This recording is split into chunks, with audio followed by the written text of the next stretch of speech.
સુરતમાં અકસ્માતની વધી રહેલી ઘટનાઓ વચ્ચે વેસુમાં મોપેડ સ્લીપ થતા વેપારીની એકની એક દીકરીનું માથામાં ગંભીર ઇજાઓ થતા મોત નીપજ્યું હતું.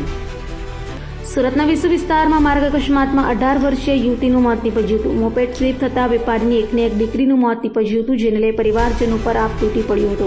તો મૃતક યુવતી કાવ્યાના પરિવારે જણાવ્યું હતું કે મોપેડ ચલાવતી વખતે કાવ્યાએ હેલ્મેટ પહેર્યું નહોતું અને તેની મોપેડ સ્લીપ થતાં તેને માથામાં ગંભીર ઇજાઓ થતાં મોત નીપજ્યું હતું, જેથી તમામ ટુ વ્હીલર ચાલકોએ હેલ્મેટ પહેરવું જોઈએ તેમ કહ્યું હતું.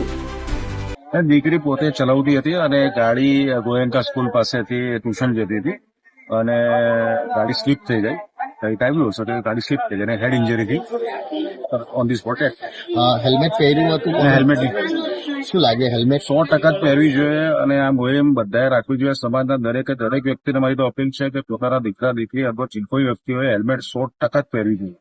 આજે હેલ્મેટ પહેરી હતી તો તો બચી જતે અને 100% આ થતે એટલે બધાએ હેલ્મેટ પહેરવી જોઈએ, અવશ્ય પહેરવી જોઈએ. યુવતીનું નામ શું છે, કેટલી ઉંમર છે, ક્યાં જઈ રહ્યા હતા? કાવ્યા દીકરી ભણતી. ક્યાં ભણતી હતી? ફાધર આપણે શું નામ છે?